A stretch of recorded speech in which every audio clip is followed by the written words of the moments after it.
Hello everybody, I'm Ramsis. And I'm TheVespor. And we're here for another edition of Vesper's Retro Reviews, our pilot review series. It's time to look at another pilot of a very, very famous retro series, and this time we are to give you one of your favorites, one of the best. The 80s is alive and well. It is the pilot episode of Transformers, the 1984 cartoon series.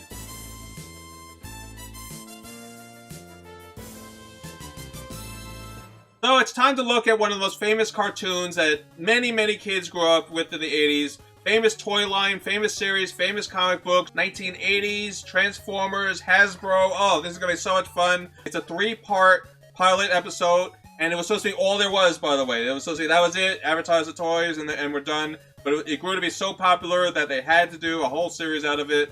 But you know us here on Vesper's Retro Reviews. Before we can tell you about the series and the episode, and we have finished watching all 3 of them, we have to give you a little history of how we came to be where we are right now. So, did you think Hasbro just initially came up with the idea for Transformers all on their own? The answer is, of course not.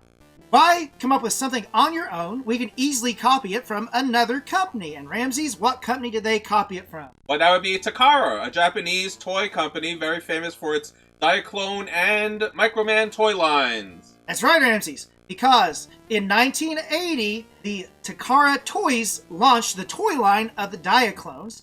Then in 1982, they created another line called the Car Robots. And these would be the foundation for the toys that Hasbro wanted to make, called the Transformers. That's right, but we're still way ahead, because believe it or not, even Hasbro had no idea what they were going to do here. So pretty much Hasbro was looking for a new idea, because like Vespor said, why make it yourself if someone could already make it for you? And these were top of the line quality. It had figures that went into these vehicles and made out of die-cast metal and rubber tires. This was high quality stuff. This was not cheap, junky plastic like most of the toys today. And they weren't interested in the little pilots that came with it or the little gimmicks or anything. No. They liked the idea that a common vehicle or device can turn into a robot. That's what they wanted, and that's what they were focusing primarily on, and they wanted to buy just those figures that had that one option, that they could turn from an object to a robot. So Hasbro went to the Tokyo Toy Show in 1983, and there you go. The rest is history. They bought out 28 figures right on the spot, and we're going to make a toy line out of these. And another fun fact is that the Dinobots, Insecticons, Planes, and even the Constructicons were already a part of the Takara toy line, so they really didn't have to pull on anything for these initial toys. That's right, for 2 years worth of toys, and that's 1984 and 1985, every single figure that came out as a Transformer was already existing as a Takara toy. So they really had to do no work except put some new stickers on and rebox it. That's pretty much all Hasbro had to do, and they had a toy line. But all they have is the toys. They have nothing else to go with it. That's the problem here. So, how do you sell toys? Well, you gotta get your market audience interested. That market audience was, of course, young people like we were back then. And the way they went about doing it was, let's give backstories to these robots. And how did they do that, Ramses? Well, they did something very ingenious. They went to Marvel Comics and talked to Jim Shooter. He was the editor-in-chief, and we met Jim Shooter, watched some of our convention videos. He, along with Dennis O'Neil, came up with the story and the background and the idea of what Transformers is and where they came from and the whole war. And then another person we met, Bob Budiansky, he was a writer with Hasbro at the time. He would create every single character name and all their characteristics and abilities, and make sure that each toy listed all this information. So there you go. They had 3 people at Marvel working on all the details behind every single one of these characters. And after having met Bob Budiansky at one of those famous cons that me and Ramses likes to go to, I remember he told us an interesting story about the Marvel comic book series of the Transformers, that it started out as a 4-part limited series, and he was only the editor for the first 4 issues, and then he took over as the writer from issue 5 all the way till issue 55 when he finally left, and then would just do some sporadic stuff here and there. And then Simon Furman would take over from him, another famous comic book writer for Transformers. So now we have our backstory, we have our characters, we have our toy line here. It's going to be called the Transformers. That's right, and it's going to be the Autobots. These are the good guys, and they're going to be comprised mostly of the cars. So we have the Minibots, we have all the cars, and then you have their leader, the huge semi-truck Optimus Prime. And then all the stuff that was left over that they wanted to use are going to be the Decepticons. So you have Megatron, who is this gun, literally a gun that transforms, jets, and Soundwave, a cassette player with his own minion that he can eject from himself. cassettes that turn into robots, and that was the Decepticon army. And there you go. You had a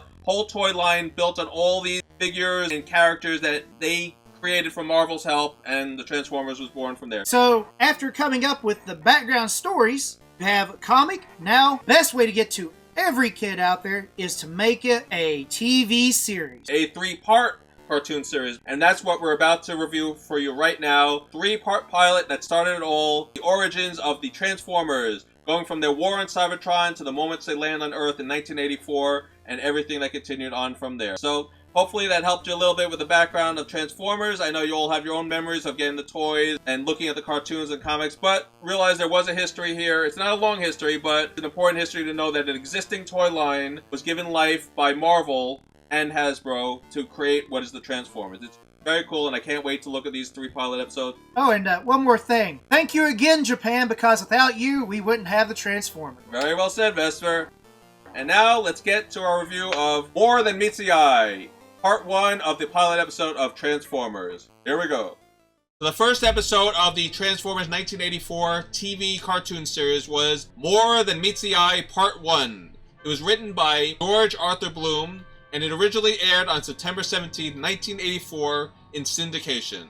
So now we begin with a wonderful narration of us flying through the stars, telling us all about Cybertron as it focuses in on it. Look right there. Woo! Cybertron. That's Cybertron, all right. And boy, that doesn't look like a very happening planet. It looks half destroyed, and it looks like it's falling apart. Boy, I've seen better planets in my time than this one. Boy. Well, that's what happens when you've been warring for eons. And this takes place in the past. You have to sort of wrap your head around this, that all this is taking place long, long ago. We're talking about millions and millions of years ago. Yes, and you have 2 factions. The Autobots, which we clearly find out are the good guys, and then the Decepticons. It's all in the name. Decept, which means they're out to get you. Yes, and they've been warring nonstop, and it's ravished the planet. It's gotten so bad, the planet's out of energy, and they're all scrapping for whatever little bits of energy they can find. And that's how the episode begins. We have the first Autobot we will see in the whole series, and that is Wheeljack. And he, along with, yep, there he is, Bumblebee, are searching for energy conductors. So that's how we know they are so desperate for energy, they'll take any little scrap they can find anywhere. So now, we find out that they can transform. And they transform into these futuristic-looking vehicles that have no wheels. And looks like they can just fly right off into outer space. It makes sense, and I like that they thought this. That, like, why on Cybertron would they have Earth forms? It wouldn't make any sense. They have forms for saying it doesn't exist. So it makes sense that on another planet they look like alien and futuristic. So that was kind of cool that they thought ahead like that. I like that aspect of it. They still look exactly the same in their robot form, and that makes no sense because you still see tires and glass and weird things on their robotic form, but at least they explained how they got around on Cybertron before they were even on Earth to get the forms, and I do like that forward thinking. That was very creative on them. So now they're going to head back to Iacon, which is the Autobots headquarters, and here's where you go, something is wrong. When they're driving through here, you see absolutely no one. I mean, there are no other robots around, so you're going, are these the only 2 in existence? If this is a war zone, shouldn't they be, a war going on? Instead, all we get is a wonderful blockade of 3 Decepticons in a place where you're going, if there's no one around, why the hell are these guys blockading the middle of nowhere? I'm like, wow, what a war we have here. 3 on 2, yeah, those odds. What will we ever do? What a horrible war with so many factions involved here. Yeah, I think the animators went a little lazy here because it should have been explosions everywhere and lasers flying everywhere and bodies all over the field. That's what I imagine when they say an eons-long war of robots. Prime told me there'd be days like this. And you didn't believe him? I do now. As soon as the Autobots drive straight into Iacon, we come to find out that Soundwave's ultimate form on Cybertron is that of a light post. Look here, folks, not lying. Isn't that a light post, if I ever seen one? Well, I guess it could be called a light post. I don't know. But it's really, yes. Oh, no, wait, he's T-posing. That's why he's doing... His transformed form is a T-pose. But this also raises the question, when he releases Laserbeak, who by far and away looks amazing in his Cybertronian form, from his chest as a cassette. By the way, that is a cassette, folks. Is that futuristic technology? A cassette tape? That doesn't make any sense. Now we've come to see that Laserbeak is spying on the Autobots, and you're going to see another Autobot, Jazz, in his Cybertronian form. And you'll notice that there's a bit of a problem with the animation. Take a look at his legs. They're pointing backwards behind him. But the reason they're back, they have the energy they need to begin their journey to find more energy on a distant planet somewhere. That's right, distant planet, unknown location. Boy, this is exciting stuff. Seems kind of sudden though, right? But before they take off, we have to zoom over to see that Soundwave is reporting to his leader, Megatron. And guess what, folks? Megatron actually sounds like a competent leader here. So I want you to listen to what he says to Starscream at first. The Autobots would have lost eons ago if I'd been calling the shots. Starscream, only a select few ever leave. My time will come, Megatron. Never. Never! And right here, folks, is where he loses it. Well, at least he held his composure for a few seconds. That's pretty good for Megatron. We'll give him credit on that one. But I love the expression Starscream gives. Oh, absolutely. Well, I know Starscream is an integral part of the series, but if I was Megatron, I would have just done off Starscream because he says, I'm going to take your position, which means if you're a Decepticon, as we've seen things are done, he's going to stab you in the back. But I guess he doesn't see Starscream as a real threat. I mean, he just blusters and boasts all the time, but there's nothing he can really do to defeat Megatron. But we do get to see another Decepticon, which we won't see for a very long time. And that's Shockwave, not to be confused with Soundwave. Two of the only Decepticons I know of that are competent in the entire army of the Decepticons. Yes, and he has Shockwave stay behind, and this is going to come to play later on. Shockwave is going to be the general on Cybertron, and anytime an episode takes place on Cybertron, somehow Shockwave is involved. You won't see him much, but he was indeed left behind as the competent soldier to run the Decepticon affairs while Megatron was gone. That means now that after all this little introduction of Decepticons, we find that they're ready to blast off and follow the Autobots because they figured out some place where they can get energy. What Megatron doesn't know is they really have no idea where their energy's at. They're literally just going to be like Star Trek, go out there and just try to find it somewhere. Where are they going? We have no idea. What are we going to do? Follow them. We're the most important characters in this whole entire war, but we're all going to leave the planet to parts unknown together following each other. Like, wow, that's the plan? The Autobots are leaving because they have no choice, because they are losing, there's so few left. At this point, as Megatron,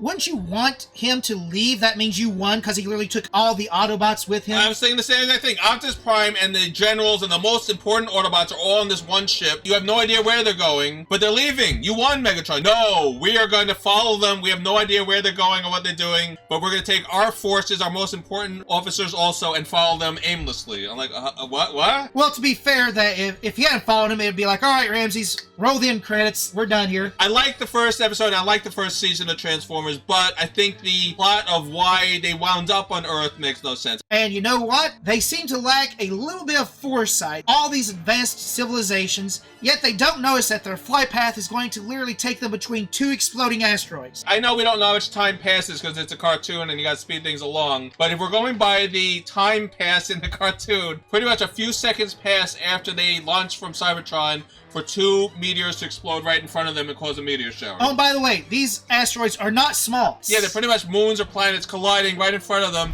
and then they say, it's a meteor shower. But don't worry, you're about to have the magic MacGuffin button, and what does this MacGuffin button do? A huge laser blast will just open the path right in between so they can get through it. And here's the best part. They were able to detect that explosion. They couldn't detect Megatron and his ship until they were literally right on their tails. Yeah, isn't that amazing? Again, high-tech robot race, everybody. They don't know about two asteroids colliding. They don't know about how to get through this. They don't know where they're going. They don't know the Decepticons are right behind them, by the way. They're not hiding. They are directly on their stern following them. I mean, I can see why the Autobots are not doing well in this war. They can't see obvious things that are right in front or right in back of them. But the obvious thing here is, let's fire on them, and that's when they say, oh, we ran out of energy. Well, maybe if you didn't use that huge laser beam to destroy all those meteors, you might have a little energy left. Oh, and by the way, Starscream wants to destroy them, which is probably the smartest thing he said the entire episode to this point. Megatron's like, no destroying them. No destroying them. I want to see where they're going. But if you destroy them, won't you win the war and you can then go without them bothering you the whole time, Megatron? All right, now, this is two strikes in which he's literally snatched victory from the jaws of defeat. I understand what Megatron's saying. Like, maybe they have some special magical place, energy world that they're going to. If we destroy them, we'll never know. But Megatron,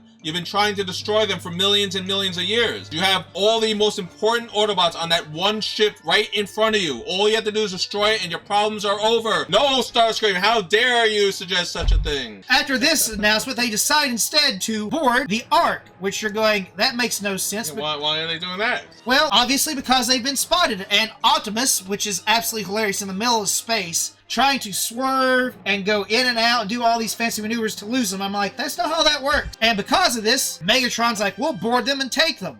They prepare, and Optimus points at the door and says, Prepare for battle! And then Optimus also says, in Megatron's voice nonetheless, maybe they're channeling each other because in some alternate universes they're brothers, so maybe they're channeling each other. Oh, yes. Even in the first episode, folks, lots of animation errors. You would think they would have really fine-tuned it. Nope. It's the same old as in every cartoon of the 1980s. And this leads into a wonderful fight scene until suddenly they're pulled into the gravity well of a planet. Oh, no! The G-forces have got us. Oh, no! So pretty much 5 minutes after blasting off Cybertron, they've hit asteroids, the Decepticons have boarded them, they're out of energy, and they're crash landing onto a mysterious planet within 5 minutes of leaving Cybertron. That's correct. And the best part is, they crash land into the middle of a volcano. Now here's where the surprise is supposed to be. When it says, Earth, 4 million years later. Yes, so they are idle for that long a period of time. So like I said, this takes place in the distant past, and they must be able to travel at light speeds because they're able to get from Cybertron to us in a matter of moments. And they're out cold for 4 million, and they all work exactly well and properly as if no time had passed at all. You notice how they're all ripped apart in different pieces? Yeah, I see that very clearly in the picture. Well, let's activate Teletran 1, and guess what? He puts them all back together. Well, at least the Decepticons at first. So the Autobot computer is helping the Decepticons. I guess the computer is just on generic mode, help anybody, it doesn't matter. Oh, absolutely. Since they've been dead for 4 million years, they're just like, well, there's no IFF identifying friend or foe, so they all have to be friends because they're inside the ship. Alright, well, I guess we'll believe it. So, yes, Teletran 1 explores 1984 Earth, find equivalent forms, and it's amazing how the robot forms have all equivalent to Earth forms nearby. I think that's amazing how that worked out. That's great. He even found the cassettes, and he found the planes, and he even found a gun for Megatron. This is amazing. So, yep, they've fixed all the Decepticons, and that's it. The Autobots are just left there, knocked out. Uh-oh. That's the best part about this, Ramses, is the fact that they have the many different scattered pieces of the Autobots lying around, and while it would be redundant to shoot a dead body, why not shoot the computer that just woke up so it couldn't fix them? Or better yet, instead of leaving to go and find a new base, why not just throw them into the corner, recycle them, and you've won? So 3 times now, Megatron could have finished off the situation right there. So you wonder why the war has not ended for millions of years, because it looks like Megatron does not want to end the war. He is enjoying the battle, he's enjoying the fight, and he does not want his enemies to lose, because then he would have no purpose if he didn't have any enemies. That's the only explanation I can think of, because it makes no sense. And by the way, look at them. They're not walking away. They're moving at quite a quick pace away from here. Yes, it makes no sense. But yes, it's like you can't kill James Bond in the beginning of the movie. You can't do it now, but you need better reasons. You have to be like, oh, something weird happened, or oh, the Autobots were not in the same location. Anything, any reason why you didn't do that. It just makes no sense. Well, you know what does make sense? We now find out in this upcoming scene where Megatron's like, let's exploit the energy of the world so we can take it back and create an even bigger weapon to win the war with. I'm sitting here going, he wants a weapon, and all of his enemies were literally in the Ark. And he also assumes that Cybertron is still around after 4 million years. That's a big assumption, yes. They do ask him if Cybertron, of course, is around. All right, Mr. Nostradamus Megatron, Cybertron's around after 4 million years because he said so, reasons. Well, to be fair, they've been fighting for millions of years anyway. Right, so what's 4 million years to robots anyway, right? The best part about all this is, like I said, where we see what use Starscream is. He is there to save the Autobots because his jerking around and blowing up rocks and trying to collapse them on the Ark knocks Optimus into the repair ring. This is one of the biggest leaps I've ever seen. Optimus does his backflip gymnastics routine here. There he goes. And he flies right onto the healing beam, and there he goes. He's back in order. He gives a thumbs up, thanks, and that's it. And then zoom back and all the Autobots are revived. Magic. There you go. So yeah, very silly stuff, but we love it. We're laughing and grinning at this because this is so stupid when you sit and think about it, but it's also so fun because if you look at the art style and what they're doing, they're just making a wonderful kids show that's going to stick with us for decades to come after that. That's right. Transformers is still going to this day, as are cartoons and comics and everything else. And now we have Megatron setting off and just finding what looks to be a random location in the middle of nowhere to start building their Star Cruiser. The first place Megatron comes to outside of that volcano, that's good enough for me. Now it's time to build a starship so we can get all this energy back to Cybertron. Oh, and by the way, Starscream, I want to have everybody else do important things. You go and find stuff to build this spaceship with, and he rightfully goes, where am I supposed to find materials at? Soundwave, being the awesome man, immediately points and says, how about there? Oh, look, it happens to be an actual electrical station. Right, and he said, here, I'll even let Rumble help you. Rumble, go help Starscream before he makes a mess of things, pretty much. I mean, they're really pushing the toy well here. You see exactly what Soundwave can do and the little cassettes, and they were really doing a great job in making these toys look so desirable. You can't not be grinning as a 7 or 8-year-old kid watching this and thinking this is the best thing you've ever seen in your life. And now we gotta get back to the good guys, because now we know the bad guys are going after energy. Optimus Prime has all the Autobots back, and he's gonna send his own scouting team out to figure out what's going on. And we have Hound and Cliffjumper. Cliffjumper, that very famous voice, Vespor. Do you know who is the voice of Cliffjumper? Well, yes. It's Shaggy. That's right, Casey Kasem. Very good. It is Shaggy. Good old Casey Kasem. And now they set off to find the Decepticons, and guess what? They find them fairly quickly. Megatron just walked over there and said, yeah, that looks good. I mean, great later, Megatron, but you need a little more effort. I know Earth is not as big as Cybertron, but you can maybe move a little further than just a few miles away. Just a suggestion, I know. And this is where we see Cliffjumper is a little bit of a hothead because Hound's like, oh good, I'm spying in, I'm listening to their plans. Let's get out here and tell Optimus so we can keep the element of surprise and wipe them out. So Cliffjumper somehow managed to pull out a rifle bigger than Hound. What is look at this thing's gigantic. It's bigger than the whole platform there. But, you know, as bad as this is, what's even worse is Megatron is standing still. Oh, that's right. He has a clear shot. Hey, this might work. And fires, and guess what? He misses so badly that Megatron doesn't duck until after it explodes. So now we have them running like fiends to get away from here because Cliffjumper at this point, if this was a war, probably be thrown in the stockades for disobeying orders because Optimus said just find where they're at and not to engage. You gotta love when they take it upon themselves. Oh, I'll do what I want and whatever. So that's the difference in the Autobots and Decepticons, except for Starscream. He's the only one that would disobey. But everyone else is very obedient to Megatron, does not disobey his orders. The Autobots always disobey orders and think they know best. And because Optimus is a pushover, he will never punish them, he'll never get mad at them. He'll just say, oh, well, we'll take care of it. So that's the problem with the difference in leaderships. But the funniest part is the Decepticons don't even take this threat seriously. Do all the Decepticons go after him? Do they send the whole army after him? No. What do? Soundwave pushes that thing on his tape deck, Laserbeak flies out, and that's about the only effort they put into stopping these two. And by the way, the awesomeness of the Laserbeak form on Cybertron, outdone by this new design. It actually looks like an actual bird. And here's where it blows your mind. They're like, Hound and Cliffjumper like, we're going to split, he can only follow one. Then suddenly, he shoots a gun off that follows after him? Yes, the gun has a mind of its own somehow. Laserbeak can be in two places at once, obviously. Who didn't know that? And I wish he did that in future episodes. Nope, you never see this ability again. So Cliffjumper gets like a little gun to form in the back of his bumper there, and it destroys the gun. Well, he got out of that one, but Hound is not so lucky because Laserbeak himself pretty much destroys the cliff that Hound was driving over, and he does the tumbling down the cliff to his doom and go to commercial, and there you go. But unlike every other 80s movies, he doesn't explode upon hitting the bottom. No.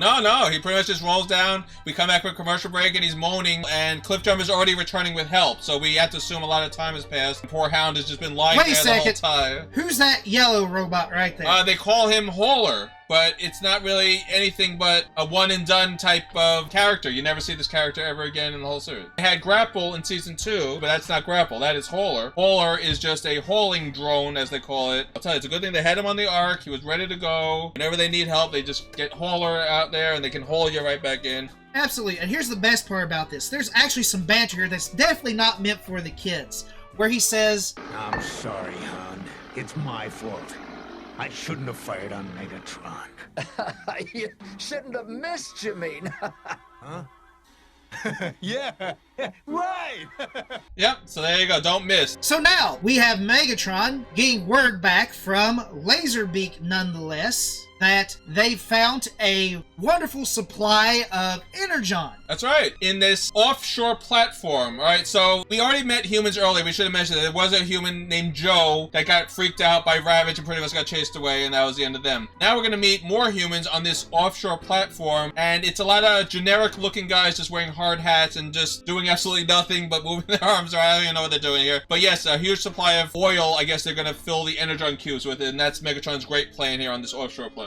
But Optimus is not going to let that happen because he's going to send Jazz to form a battle group, which is literally every Autobot, I guess, in existence, because at least Megatron left one person back, so I guess he can claim victory with Shockwave. Yeah, I guess so.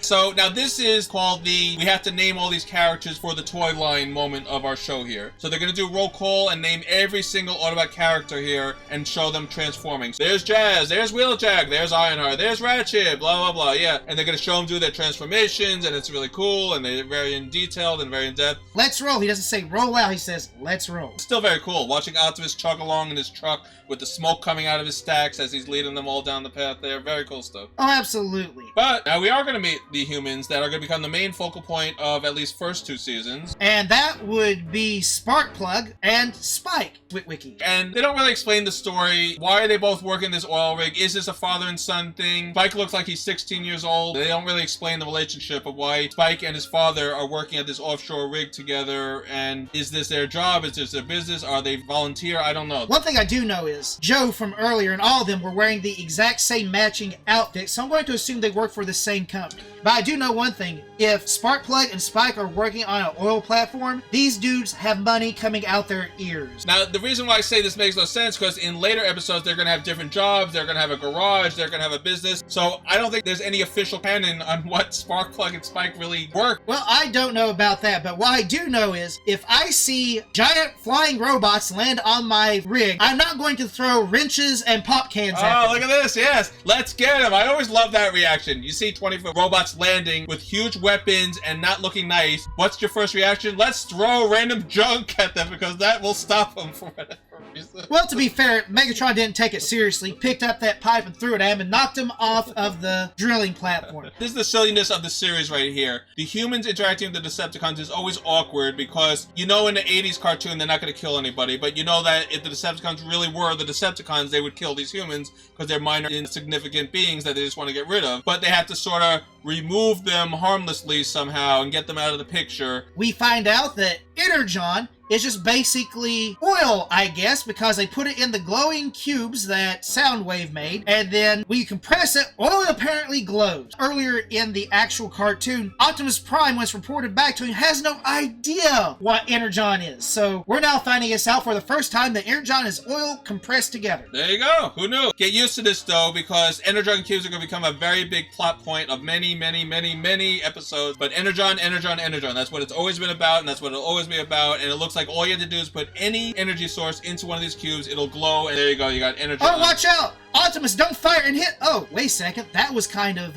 uneventful. Yeah, I always thought Energon cubes were a little more explosive than that. Compressed oil that's glowing now, you'd think that would be like a huge explosion or something. But no, it was a little poof. Maybe that's why they need so much Energon, because it doesn't really supply that much in the first place. But now that Megatron has successfully foiled Optimus's counterattack, he flies up and does dastardly things, and by that I mean he blows up the oil rig and sets everything on fire. Yes, with a few jokes and let me warm you up and parting gifts and all the usual cliche bad guy lines that you gotta say when you're destroying your enemy. But in Megatron's defense, after 4 or 5 times of failing to try to destroy Optimus, this time he really is trying to destroy Optimus. Wait a second, is Megatron just flying off and leaving them there when he sees them floating helplessly in the water? Yes, but this time there is a reason. He wants to save the Energon cubes he got. Remember, he took away the Energon cubes? He doesn't want those to get destroyed or damaged while the others are still able to. Not every one of them had Energon. No, I realize that, but he had to save the cubes. At this point, he's always looked at Soundwave. He should have looked at Soundwave. Soundwave, eject Laserbeak. Have them kill the Autobots. Well, that would have been a good idea. Yes, that he should have done. He should have ejected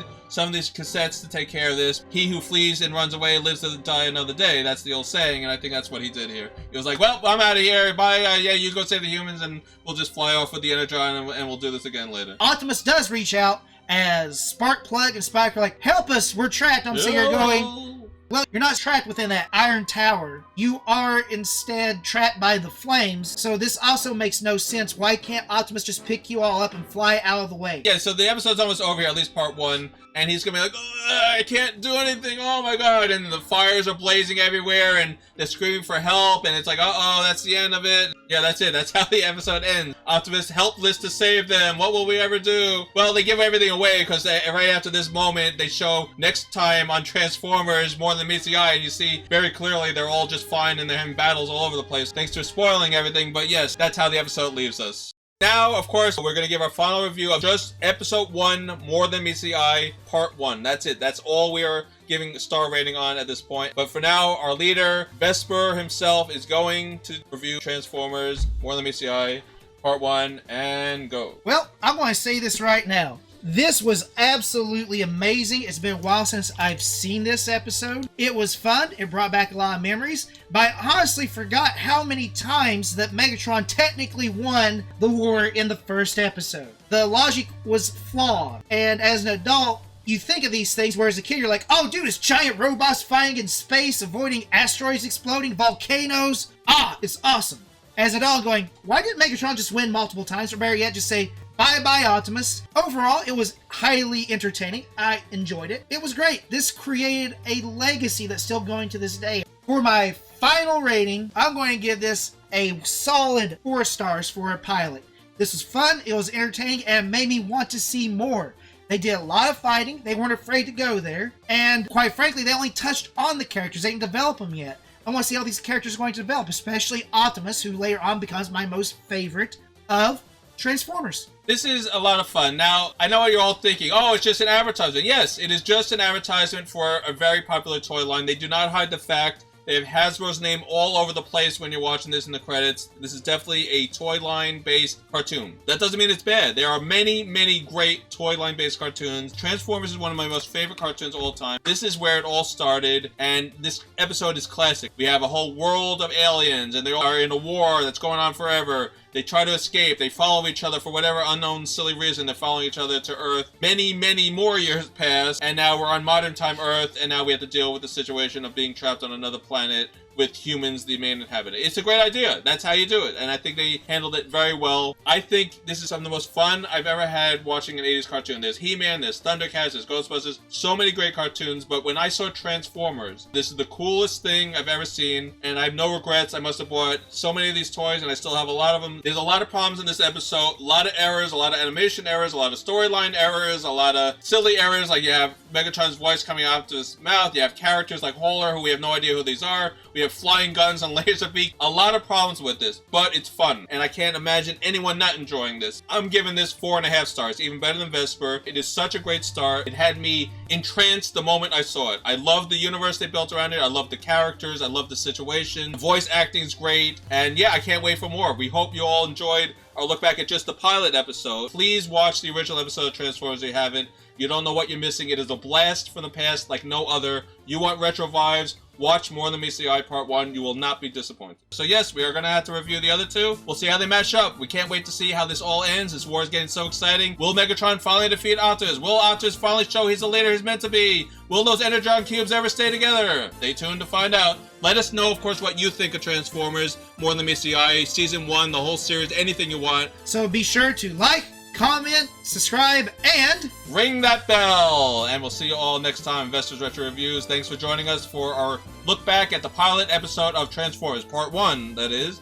Stay tuned for parts 2 and 3. See you all next time. Thanks, everybody. Goodbye. Let's roll.